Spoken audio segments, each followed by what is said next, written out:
ఓం నమ శివాయ. అందరికీ వరలక్ష్మి వ్రతం శుభాకాంక్షలు. ఈరోజైతే ఇలా వరలక్ష్మిని అయితే కూర్చోబెట్టాను.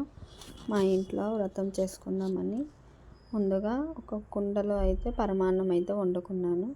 తర్వాత అమ్మవారికి ఇష్టమైన పులిహోర, పరమాన్నము, అలాగే కోసాంబరి పల్లెము ఇవన్నీ చేసి ప్రసాదంగా ఇంకా మామూలు ఐటెంలన్నీ హోటల్లో తెప్పించి అంటే బయట బేకరీలో తెప్పించి ప్రసాదం అయితే చేశాను అనమాట. నాకు కొంచెము హెల్త్ బాగలేదన్నమాట. అందుకోసమే నేను ఇంట్లో ఇవన్నీ చేయలేదు. ఈ ప్రసాదాలు అయితే ఇంట్లోనే చేశాను, కానీ ఒబ్బట్టు, కజ్జికాయలు, చక్లీలు ఇవన్నీ హోటల్లో బయట బేకరీలో తెప్పించుకున్నాను అనమాట.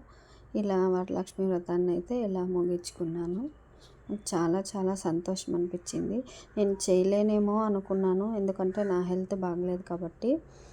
అయినా అమ్మ నా చేతుల మీదుగా వరలక్ష్మి వ్రతం అయితే చేపించుకున్నారు పండుగ రోజునే.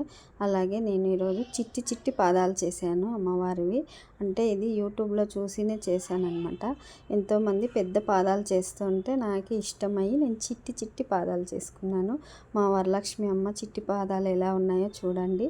అలాగే కంకణాలు కూడా చేశాను నాకు, మా వారికి, మా ఇద్దరు పిల్లలకు కూడాను. వాయిస్ నేను కొంచెం డల్గా అనిపిస్తుంది కదా, ఇలా వాయినాలు అయితే